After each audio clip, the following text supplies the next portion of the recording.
अलग गाइज चालू करते हैं अपना कैलोरीमेट्री का chapter. My name is Ritesh Dahiya and इस चैप्टर में हम बात करने वाले हैं हीट आपकी कैलोरीमेट्री जो है जो आपकी ओल्डेस्ट साइंस कही जाती है उसके बारे में। ठीक है, सो हीट को हम यहाँ पे जो कैलोरीमेट्री है उसको हम ओल्डेस्ट साइंस कहते हैं फॉर द सिंपल रीज़न कि हथियार लोहा पिघला के हथियार बनाने वाला जो काम था वो हम पता नहीं कितने सदियों से करते आ रहे हैं। So this is the oldest science that human being have known. ठीक है, तो यहाँ पे शुरुआत करते हैं। सबसे पहले समझते हैं हीट क्या है। हम कहते हैं heat is a form of energy which flows from hotter body to colder body. तो हीट हमेशा हम कहते हैं जिसका टेम्परेचर ज़्यादा है उससे फ्लो करती है जिसका टेम्परेचर कम है उसकी तरफ। हीट सीरीज to flow when temperatures are same. तो अगर दोनों के टेम्परेचर यहाँ से वहाँ हीट बह के जा रही है, अगर दोनों का तापमान टेम्परेचर बराबर आ गया, उस केस में हम कहते हैं कि अब आपकी हीट फ्लो करनी बंद कर देगी। The process of transfer of heat जो है वो आपका नॉन मैकेनिकल प्रोसेस है। इसका मतलब यह है कि there is no mechanical work involve in the process of heat transfer. जब हीट आपकी यहाँ से वहाँ ट्रांसफर होती है तो उसमें कोई मैकेनिकल प्रोसेस की आपको ज़रूरत नहीं है। हीट जो है वो आपकी स्केलर क्वांटिटी है। अमाउंट ऑफ हीट जो है उसको हम कैलोरी में मेजर करते हैं यूजुअली, बट कैलोरी आपकी एसआई यूनिट नहीं है। एसआई यूनिट इसकी आपकी जूल है। उसके लिए हम यहाँ पे मैकेनिकल इक्विवेलेंट लिखते हैं, इसको ध्यान रखना। हम कहते हैं कि एक calorie is equal to 4.18 joule. तो एक कैलोरी की वैल्यू जब आप उसको मैकेनिकल इक्विवेलेंट जूल में कन्वर्ट करते हैं, जो आपकी एसआई यूनिट है उसको आप 4.18 या फिर 4.2 से जब जूल को मल्टीप्लाई कर देते हैं तो कैलोरी की वैल्यू आ जाती है।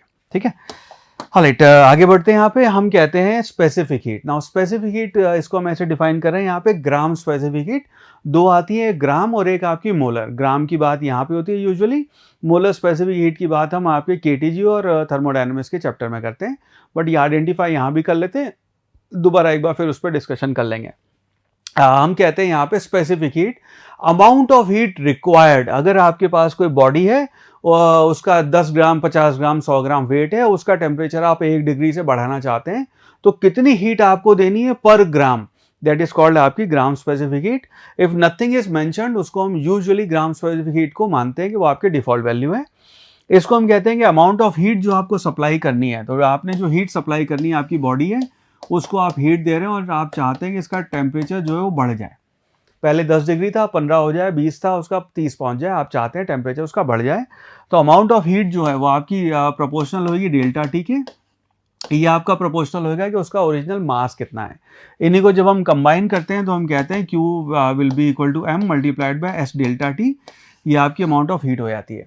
ये ध्यान देना, एक यहाँ पे आपके लिए फन फैक्ट ये है कि ये इकलौता ऐसा एरिया है जहाँ पे आप जो प्रोपोर्शनलिटी कांस्टेंट है उसको बीच में लिखते हैं। यूजुअली जब हम लिखते हैं GM1 M2 by R square तो G पहले आता है, K1 Q2 bye R square K पहले लिखते हैं। प्रोपोर्शनलिटी कांस्टेंट यूजुअली हम बीच में लिखते हैं, बट यहाँ कन्वेंशन ऐसा है कि प्रोपोर्शनलिटी कांस्टेंट जो ऐसे आपका वो बीच में आता है। ठीक है, S की वैल्यू जिसको हम स्पेसिफिक हीट कहते हैं उसकी वैल्यु हो जाएगी Q divided by M delta T. तो अमाउंट ऑफ हीट जो हमने सप्लाई की है डिवाइडेड बाय मास और जितना टेम्परेचर बढ़ाया है। एक चीज यहाँ पे ध्यान रखना कि it is property of substance और मटेरियल। तो कॉपर की स्पेसिफिक हीट अलग होगी, वाटर की अलग है, एल्यूमिनियम की, ब्रास की, स्टील की, हर मटेरियल की स्पेसिफिक हीट उसकी अपनी प्रॉपर्टी है। तो यहाँ अगर आप टेम्परेचर ज़्यादा बढ़ाना चाहते हैं तो आपको ज़्यादा हीट देनी पड़ेगी। उसी मटेरियल का आप अगर डबल मास ले आएँ तो आपको डबल हीट देनी पड़ेगी। ये आपकी कॉन्स्टेंट वैल्यू है, ये आपकी प्रॉपर्टी ऑफ मटेरियल है, इस चीज़ को ध्यान रखिएगा। यूनिट इसकी होएगी एसआई में देखेंगे तो जूल पर आपका किलोग्राम और डिवाइडेड बाय केल्विन ये आएगा, या फिर अगर एसआई में ना बात करके हम सीजीएस में जा रहे हैं तो हम लिखेंगे कैलोरी ग्राम पर डिग्री सेंटीग्रेड। कैलोरी है यहाँ पे एक और नई चीज़ है, उसको हम डिफाइन करते हैं। कैलोरी जो है हमने कहा हीट, ठीक है, हीट हमने वो सारी बातें कर ली। हम कहते हैं एक कैलोरी को भी हमने डिफाइन किया हुआ है। तो एक calorie is the amount of heat required. अगर आपका पानी है जिसका टेम्परेचर आप 14.5 डिग्री से बढ़ा के 15.5 डिग्री पे लेके जाना चाहते हैं, उसमें जो हीट रिक्वायर्ड है वो अमाउंट ऑफ हीट रिक्वायर्ड आपको उसको कैलोरी कहते हैं। ये हमने नाप रखी है, ये स्टैंडर्ड आपकी डेफिनेशन है। So it's defined as the amount of heat required to raise temperature of 1 gram of water from 15.5 to from 14.5 to 15.5 degree centigrade. इसको आप एक कैलोरी कहते हैं। चलो नेक्स्ट यहाँ पे बात करते हैं कि हीट कैपेसिटी या थर्मल कैपेसिटी क्या है। स्पेसिफिक हीट तो आपकी एक मटेरियल की प्रॉपर्टी हो गई, पर आपके पास जो एक कंटेनर है, आपके पास जो एक बॉडी है, वो कितनी हीट कैपेसिटी रखता है उसका पैरामीटर हम यहाँ पे लेते हैं। Amount of heat required to raise the temperature of a whole body by 1 degree centigrade, और आपकी जो थर्मल कैपेसिटी या हीट कैपेसिटी आ जाती है वो आपकी हो जाएगी तो उसकी स्पेसिफिक हीट मल्टीप्लाइड बाय उसका अपना मास। तो अगर 1 ग्राम है तो उसकी हीट कैपेसिटी अलग होगी, 10 ग्राम है उसकी हीट कैपेसिटी 10 टाइम्स हो जाएगी जो 1 ग्राम की है, और इसकी value delta Q divide by delta T आ जाती है। तो जितनी हीट आपने सप्लाई की पर डिग्री सेंटीग्रेड या पर डिग्री केल्विन, वो आपकी हीट कैपेसिटी हो जाएगी। नेक्स्ट चीज हम यहाँ पे डिफाइन करते हैं which is called water equivalent. ना इसको ऐसे देखना कि कभी भी आप लिक्विड, वो बहुत सारे अपने ऐसे सवाल बनते हैं कि आपका पानी था उसमें आपने बर्फ डाल दी, स्टीम पास कर दी, इस तरह की जब कहानी करते हैं, उस पानी को इंडिपेंडेंटली आप उसको गर्म नहीं कर सकते। उस पानी के साथ आपका एक कंटेनर भी आएगा, उस कंटेनर में वो लिक्विड रखा होगा। यहाँ पे हम कहते हैं कि अगर उस कंटेनर से आप उसकी स्पेसिफिक हीट और उसके मास से आप डील करना नहीं चाहते हैं, तो यहाँ पे हम एक चीज डिफाइन कर देते हैं which is called water equivalent. हम ये कहते हैं कि कंटेनर ऐसा है कि मान लीजिए कंटेनर की हीट कैपेसिटी की हम बात कर रहे हैं, वो ऐसी है कि जैसे 10 ग्राम पानी, तो मतलब 10 ग्राम पानी का 10 डिग्री, 50 डिग्री, 20 डिग्री जो टेम्परेचर बनाने के लिए, बढ़ाने के लिए जो हीट देनी थी, वो ही हम कहते हैं इस कंटेनर की रिक्वायर्ड है। तो यहाँ पे हम यूज कर लेते हैं वाटर इक्विवेलेंट। इसको यूज करने के बाद सवाल बहुत आसान हो जाते हैं अपने। हम कहते हैं it is defined as the mass of water which would absorb or evolve the same amount of heat as is done by the body in rising or falling through the same range of temperature, उसको हम water equivalent कहते हैं। Usually इसको W से denote करते हैं। तो delta Q जो आपकी ms डेल्टा टी होती थी, उस केस में अब हम कह देंगे यहाँ पे ms की जगह अब हम यहाँ W यूज कर लेंगे और यहाँ पे डेल्टा टी से मल्टीप्लाई कर देंगे। तो इस केस में जो हीट रिक्वायर्ड है to rise the temperature of this container, वो आप यहाँ W वो यूज कर सकते हैं। यहाँ पे ये वाटर कंटेनर यूज हो जाएगा यहाँ पे, ठीक है, वाटर इक्विवेलेंट। नेक्स्ट यहाँ पे हम बात करते हैं स्पेसिफिक हीट, जिसको हम कहते हैं मोलर स्पेसिफिक हीट। तो अमाउंट ऑफ हीट रिक्वायर्ड, एक आपका मोल सब्सटेंस है उसका 1 डिग्री टेम्परेचर बढ़ाना है, उसके लिए जितनी हीट चाहिए उसको हम कहेंगे molar specific heat. Gram specific heat थी कि 1 ग्राम का टेम्परेचर बढ़ाने के लिए कितना आपको अमाउंट चाहिए, यहाँ पे कह रहे हैं हम 1 मोल का टेम्परेचर बढ़ाने के लिए आपको कितनी स्पेसिफिक हीट चाहिए, उसको हम मोलर स्पेसिफिक हीट कहेंगे।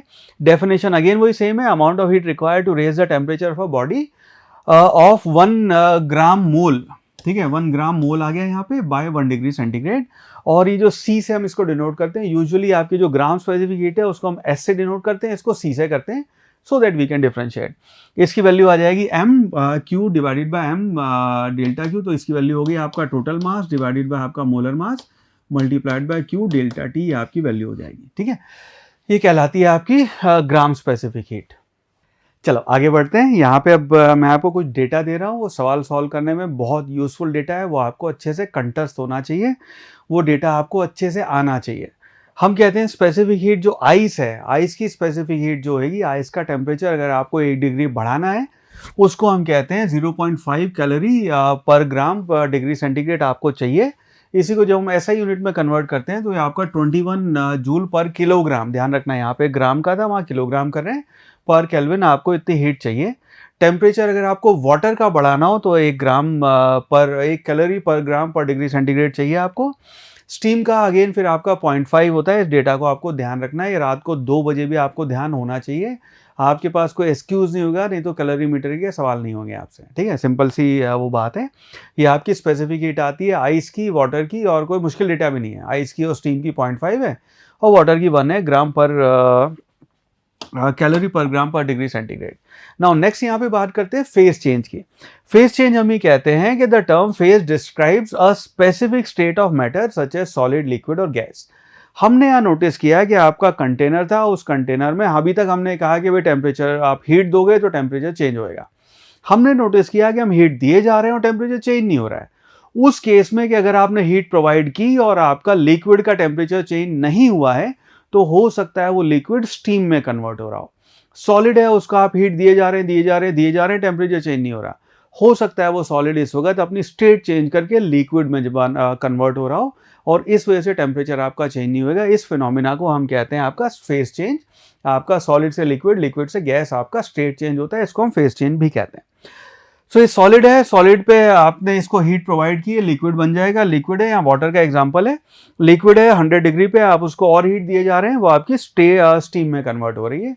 एक बार सब स्टीम में कन्वर्ट हो जाएगा, उसके बाद आप हीट देंगे तो वो फिर आपका स्टीम का टेम्परेचर बढ़ेगा। सिमिलरली सॉलिड है उसकी आप हीट लेंगे, तो अगर वाटर है जैसे, ठीक है, तो हीट अगर आप सॉलिड है उसको हीट देंगे तो यहाँ से वो लिक्विड बनेगा, उसकी हीट आप एक्सट्रैक्ट कर लेंगे तो लिक्विड से आपका सॉलिड कन्वर्ट हो जाएगा एंड दिस वे स्टीम आपका लिक्विड में और लिक्विड आपका स्टीम में कन्वर्ट होता है। और transition from one phase two another phase, this is called phase change. और यहाँ पे हम ये चीज़ डिफाइन करते हैं which is called latent heat, कि आपने कितनी हीट दी है वो इस बात पे डिपेंड करेगा कि कितनी हीट देनी है अपने को फेज चेंज करने के लिए। Amount of heat required to change the state of mass m from substance, this is called आपका लेटेंट हीट। L जो है आपका लेटेंट हीट कहलाता है। सो L की जो यूनिट होगी उसको हम लिखते हैं कैलोरी पर ग्राम। नोटिस करना यहाँ पे डिग्री सेंटीग्रेड नहीं है, जो आपकी स्पेसिफिक हीट थी उसका पर डिग्री सेंटीग्रेड भी यहाँ पे फैक्टर था, यहाँ पे वो पर डिग्री सेंटीग्रेड नहीं है बिकॉज यहाँ टेम्परेचर चेंज ही नहीं हो रहा है। तो Q will be equal to कितनी हीट रिक्वायर्ड है उसका पूरे ऑब्जेक्ट का या पूरे कंटेनर में जितना भी आपका लिक्विड भरा था उस लिक्विड को सारे को आपने स्टीम में कन्वर्ट करना है। तो Q will be equal to ml, जितना mass multiplied by latent heat. पूरी आइस पिघलानी है तो आपका Q will be equal to ml। Now आपने अगर हीट कम दी है तो ये पॉसिबल है कि पूरी आइस आपकी लिक्विड में ना बदले, उसमें से कुछ पोर्शन तो लिक्विड में कन्वर्ट हुआ, कुछ अभी भी आइस ही है बिकॉज आपने हीट इतनी नहीं दी वहां पे। हालांकि इस चीज़ को ध्यान रखना, काम आता है सवालों में। उसके बाद बात करते हैं यहाँ पे डेटा की। यहाँ पे हम दो चीज़ें डिफाइन करते हैं, लेटेंट हीट ऑफ फ्यूजन और latent heat of vaporisation. For water at its normal freezing temperature और melting point, the latent heat of fusion वो कहलाता है जब हम आइस से वाटर में कन्वर्ट कर रहे हैं। तो ये डेटा आपने ध्यान रखना है। लेटेंट हीट ऑफ आइस जो है उसको हम लिखते हैं 80 calorie per gram. Latent heat of vaporisation होता है कि वाटर को आप स्टीम में कन्वर्ट कर रहे हैं, वो आपका आएगा 540 कैलोरी पर ग्राम। ठीक है, ये डेटा आपको ध्यान होना चाहिए एल की। तो आपकी स्पेसिफिक हीट की 3 वैल्यू हो गई, मैं एक बार फिर लिख देता हूँ आपके नोट्स के लिए। स्पेसिफिक हीट की जब हमने बात की तो एस आइस जो है उसको हमने लिखा 0.5 और स्पेसिफिक हीट वाटर की हमने लिखी 1, स्पेसिफिक हीट ऑफ स्टीम की हमने लिखी 0.5। लेटेंट हीट जब आप आइस की लिखेंगे so this will be equal to 80 calorie per gram, और लेटेंट हीट जो स्टीम की लिखेंगे आप उसको हम लिखते हैं this will be equal to 540 calorie per gram. ये डेटा आपको ये पांचों ध्यान रखना है। राइट, चलो आगे बढ़ते हैं। इसके बाद हम यहाँ पे बात करते हैं, आपके बहुत कम इसके ऊपर बात होती है बट आपका ये कहते हैं variation of latent heat with temperature and pressure. तो ये पॉसिबल है कि अगर हम अपना टेम्परेचर और प्रेशर, अभी तक जो हम बात कर रहे थे वो सारी STP पे बात हो रही थी कि भाई स्टैंडर्ड टेम्परेचर और प्रेशर है। अब हम यहाँ पे कुछ कंडीशन ऐसी बनाते हैं कि आपके ये ट्रिपल पॉइंट कहते हैं। इस ट्रिपल पॉइंट पे ऐसा होता है कि आपका जैसे लिक्विड जो है वो पहले जैसे सॉलिड है, सॉलिड पहले लिक्विड में बदलेगा और लिक्विड जो है आपका फिर उसके बाद गैसेस स्टेट में बदलेगा। हम यहाँ पे टेम्परेचर प्रेशर की चीज़ों पे ऐसे खेल सकते हैं कि सॉलिड डायरेक्ट आपका स्टीम में कन्वर्ट हो जाए वगैरह वगैरह। ठीक है, उसके लिए आपके ये वेपोराइजेशन और फ्यूजन के ये आपके ट्रिपल पॉइंट्स हैं, इन चीज़ को ध्यान रखना। ये आपका ट्रिपल पॉइंट है। इस पॉइंट पे आपकी जो मैटर है वो तीनों स्टेट पे एग्जिस्ट कर सकता है कि वो लिक्विड भी है, सॉलिड भी है, गैस भी है। अब आप टेम्परेचर प्रेशर चेंज करो तो आपको लिक्विड से डायरेक्ट स्टीम बन जाएगी या फिर स्टीम से डायरेक्ट आपका सॉलिड बन जाएगा and the other way around. ठीक है, इस चीज़ को ध्यान रखना। ऑलराइट, चलो नेक्स्ट यहाँ पे बात करते हैं प्रिंसिपल ऑफ कैलोरीमेट्री की। नाउ कैलोरीमेट्री जो इस चैप्टर में हम बात कर रहे हैं, तो कैलोरीमेट्री जो है उसका मतलब होता है measuring heat. When two bodies, one being solid and other liquid, usually ये वाला केस लेते हैं हम, at different temperature are mixed। अगर हमने मिक्स किया है तो यूजुअली हम कहते हैं कि बर्फ में आपके पानी में बर्फ डाल दी। ठीक है, if that is a scenario, कई बार जरूरी नहीं ऐसा हो, दो लिक्विड भी मिक्स कर सकते हैं बट दो सॉलिड सॉलिड बगड़ में रख के अगर उनका काम करें तो हीट आपका कंडक्शन और कन्वेक्शन और रेडिएशन वाली कहानी हो जाएगी। यहाँ पे हम कहते हैं पूरे सिस्टम का टेम्परेचर आपका चेंज होएगा। At different temperature are mixed, heat will be transferred from body at higher temperature to a body at lower temperature till दोनों का टेम्परेचर बराबर हो जाए। और इस केस में हम यहाँ पे कहते हैं कि ये आपका प्रिंसिपल ऑफ कैलोरीमेट्री कहलाता है कि heat gained by one body will be equal to heat loss by another body. इस केस में हम आपका लॉसलेस सिस्टम मानते हैं, एनवायरमेंट में आपकी लॉसेस नहीं हुए ऐसा मानते हैं। तो हीट लॉस जो होगी ms डेल्टा टी से लिखेंगे, तो जिस बॉडी ने हीट लॉस की है उसके लिए लिखेंगे आप ms मल्टीप्लाइड बाय उसका initial temperature minus final temperature. तो ये इसका डेल्टा टी आ गया, विल बी इक्वल टू दूसरे बॉडी ने जो हीट गेन की है, so this will be equal to ms multiplied by ये उसका डेल्टा टी आ गया। नोटिस करना यहाँ पे जिस बॉडी का टेम्परेचर पहले हाई था उसका दूसरे वाले का लो था, मांड वाली होके दोनों में ठीक ठीक लगा लो वाली बात करके टेम्परेचर कहीं बीच में सेट होएगा। अगर दोनों का मास और एस का प्रोडक्ट सेम है तो आपका एग्जैक्ट सेंटर पे 100 है और ये 50 है तो 75 पे सेट हो जाएगा।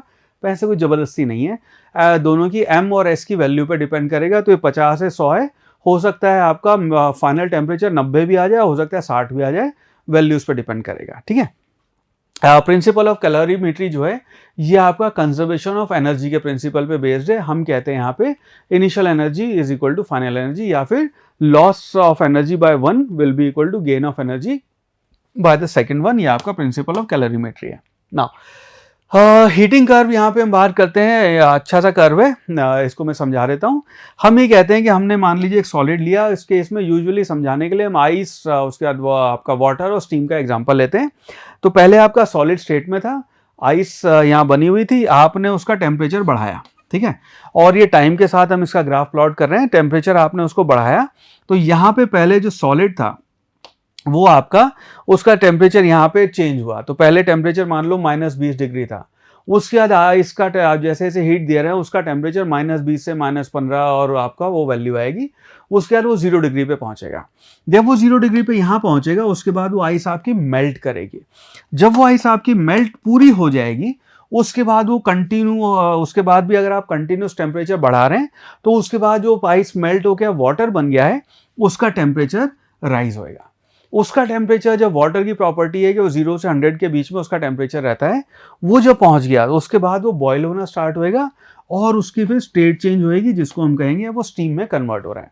एक बार पूरा वाटर स्टीम में कन्वर्ट हो गया, वाटर वेपर्स बन गए, उसके बाद जब आप टेम्परेचर बढ़ाएंगे तो आपका बॉइलिंग पॉइंट जो हो गया, ये आपका बॉइलिंग वाला प्रोसेस था। उसके बाद स्टीम का टेम्परेचर 100 डिग्री से आप 120, 140, 150 स्टीम का टेम्परेचर लेके जा सकते हैं।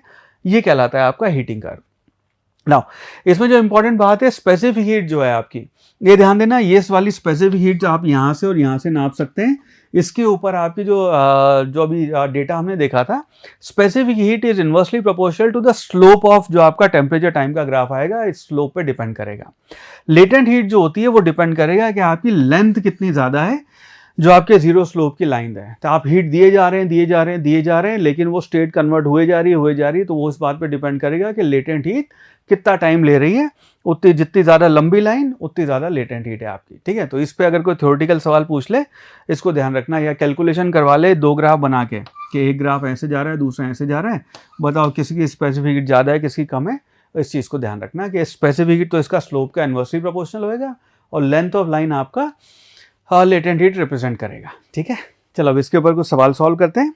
Question says a liquid of mass m, एक लिक्विड है जिसका मास आपका m है and specific heat c, specific heat c दी हुई है उसकी, is heated to a temperature 2T, उसको आपने 2T टेम्परेचर तक हीट किया है। अनदर लिक्विड जिसका मास m/2 है एंड स्पेसिफिक हीट 2C है, is heated to a temperature T, दूसरे वाले को आपने जिसका मास m/2 है, स्पेसिफिक हीट उसकी 2C है, उसको T टेम्परेचर तक आपने गर्म किया है। Now if these two liquids are mixed, अब उन दोनों को आपने मिक्स कर दिया है, सवाल ये रिजल्टिंग टेम्परेचर ऑफ मिक्सचर क्या होगा। नाउ आपका जो सैंपल 1 है, सैंपल 1 का मास अपने को दिया हुआ है m, स्पेसिफिक हीट है उसकी C और टेम्परेचर है उसका 2T। दूसरा जो सैंपल है, उसका मास है m/2 और उसका स्पेसिफिक हीट है 2C और उसका टेम्परेचर है T। आपने इन दोनों को अब ऐड कर दिया। ठीक है, अब यहाँ पे हम कहेंगे heat loss by 1 will be equal to heat gain by other. तो इसका मान लीजिए फाइनल टेम्परेचर जो है वो T डैश हो जाता है। ठीक है, फाइनल टेम्परेचर T डैश या फिर T मिक्स लिख देते हैं इसको, T मिक्स आपका टेम्परेचर हो जाता है। तो हीट लॉस जो है, ऑफकोर्स इसका टेम्परेचर ज़्यादा था तो इसका टेम्परेचर कम होएगा, इसका टेम्परेचर बढ़ेगा। हम कहेंगे heat loss by 1 will be equal to heat gain by another। ठीक है, by 1 will be equal to heat gain by 2।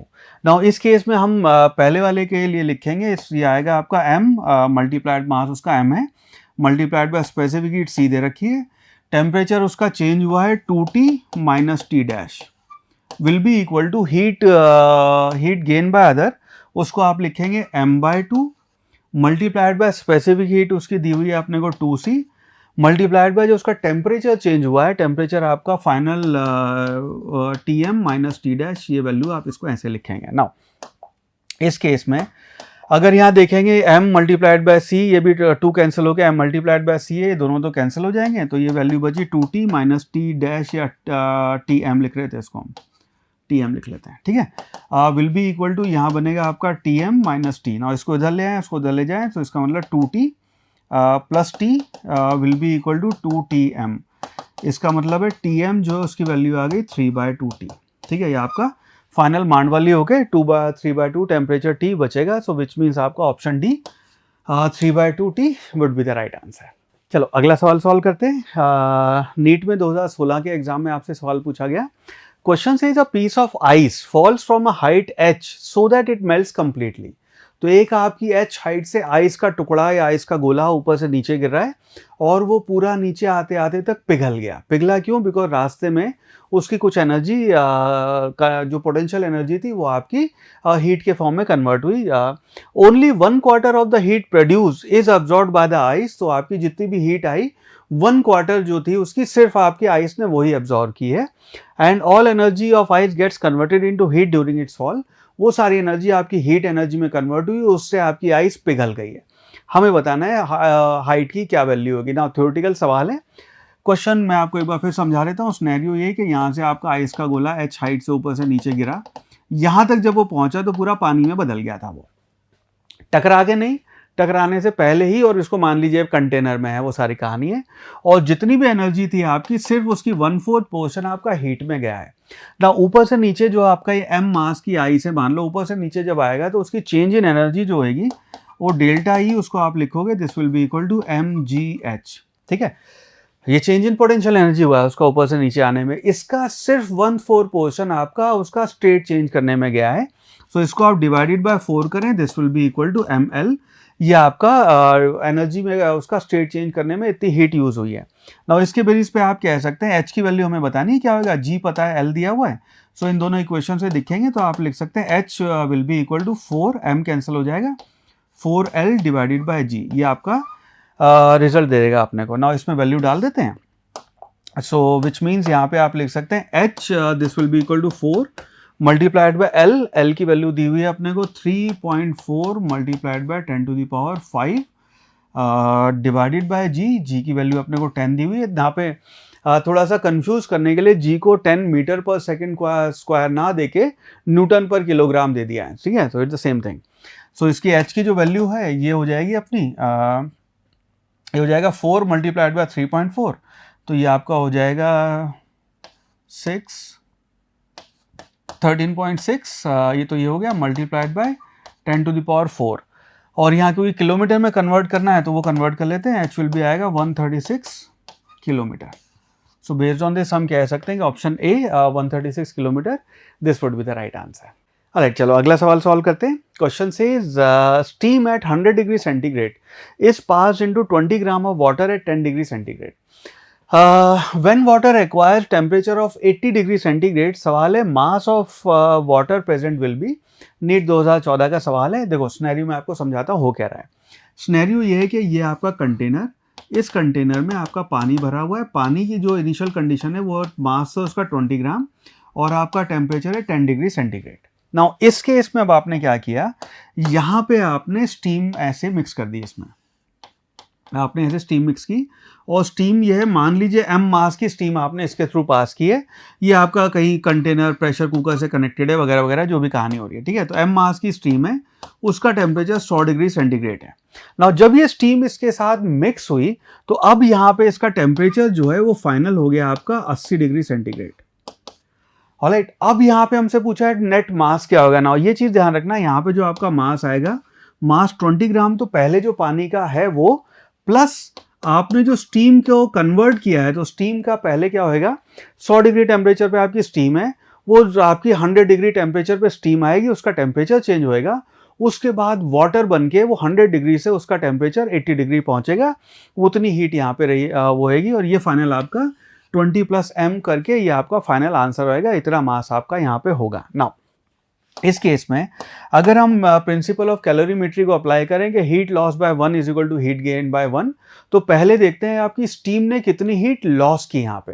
So let us से मास ऑफ स्टीम जो है वो आपकी है m मास है, this is mass of steam. वो आपकी यहाँ पे मिक्स हुई है, ये आपका m मास है उसका। ना इस केस में हम यहाँ पे लिखेंगे m मास ऑफ स्टीम की जब हम बात कर रहे हैं तो उसका जो हीट लॉस होएगा Q1 उसको आप पहले लिखेंगे, तो उसका जो पहले स्टेट चेंज हुआ है, सॉरी उसका जो पहले उसका हाँ स्टेट चेंज हुआ है उसको आप लिखोगे ml, फिर उसके बाद लिखोगे ms डेल्टा टी। ना इसमें से अगर आप m कॉमन ले लें, m वैसे भी अननोन है, this will be equal to L जो बचेगा आपका, ये स्पेसिफिक हीट इसका होता है 540 प्लस यहाँ पे आपका specific heat of water multiplied by temperature change, specific heat water आपका 1 मल्टीप्लाइड बाय टेम्परेचर चेंज हुआ उसका 100 माइनस 80, ये आपकी वैल्यू हो जाएगी। So which implies Q1 will be equal to, ये बनेगा आपका 540 प्लस आपका 20 आ जाएगा, सो दिस इज 560 m। इतनी आपकी हीट लॉस हुई है। नाउ ये हीट आपकी गई कहाँ, उसकी बात कर लेते हैं। सो आपकी जो हीट जो यहाँ पे आपकी गेन हुई है, लेट्स टॉक अबाउट दैट। तो हीट गेन जो है उसको आप लिखोगे Q2, हीट गेन की आपकी इस वाटर ने, तो हीट गेन जो होएगा उसका आप लिखोगे 20 ग्राम, इसको आप लिखेंगे फॉर्मूला इसका पहले मैं आपके लिए लिख दूँ। So this will be equal to ms delta T, ठीक है। और ms डेल्टा टी की यहाँ वैल्यू हम लिखेंगे, this will be equal to 20 gram multiplied by s जो है आपकी specific heat of water 1 multiplied by temperature, उसका जो चेंज हुआ है वो हो गया 10 से लेके 80 तक पहुंचा है आपका, ठीक है। तो इसको आप लिखोगे 80 माइनस 10, इनिशियल टेम्परेचर 10 था, अब वो 80 हो गया, और इसकी वैल्यू हो जाएगी 20 मल्टीप्लाइड बाय 70, तो this will be equal to 1400। तो इतनी कैलोरी आपकी हीट वाटर ने गेन की है, उसको इतनी सप्लाई की है। नाउ कैलोरीमेट्री के प्रिंसिपल से हम इन दोनों को बराबर कर सकते हैं। सो वी कैन से आपका Q1 will be equal to Q2, यानी कि आपका 560 m will be equal to 1400, which implies जो m है आपका उसकी वैल्यू आ जाएगी 1400 divided by 560। Now zero cancel हो जाएगा, इसको जो आप कैलकुलेट करेंगे ये बचेगा आपका 5/2, यानी कि इसकी वैल्यू आ जाएगी 2.5 ग्राम्स। 2.5 ग्राम, सो 2.5 ग्राम की स्टीम आपकी इस्तेमाल हुई है, यानी कि टोटल मास जो आपका फाइनल मास जो पूछा हुआ है, तो टोटल मास वो है आपका बनेगा 20 प्लस 2.5 यानी कि 22.5 ग्राम, ये आपका फाइनल मास होएगा, विच मीन्स आपका option number D 22.5 gram, this would be the right answer. I hope ये चीज़ आपको समझ में आई, and I wish you all the best for your upcoming exam.